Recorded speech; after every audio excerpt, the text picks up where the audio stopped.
আসসালামু আলাইকুম ওয়া রাহমাতুল্লাহি ওয়া বারাকাতুহু। হাদিস শরীফ 22 নম্বর হাদিস শরীফ। قال النبي صلى الله عليه وسلم الظلم ظلمات يوم القيامة জুলুম কিয়ামতের দিন ভীষণ অন্ধকার হইয়া দেখা দিবে। 23 নম্বর হাদিস শরীফ। قال النبي صلى الله عليه وسلم الغنى غنى النفس। নবী করিম সাল্লাল্লাহু আলাইহি ওয়াসাল্লাম ফরমায়াছেন, প্রকৃত ধনী আত্মার ধনী। 24 নম্বর হাদিস শরীফ। قال النبي صلى الله عليه وسلم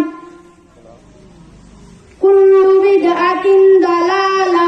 প্রত্যেক বিদআত গুমরাহি বা পথভ্রষ্টতা। আসসালামু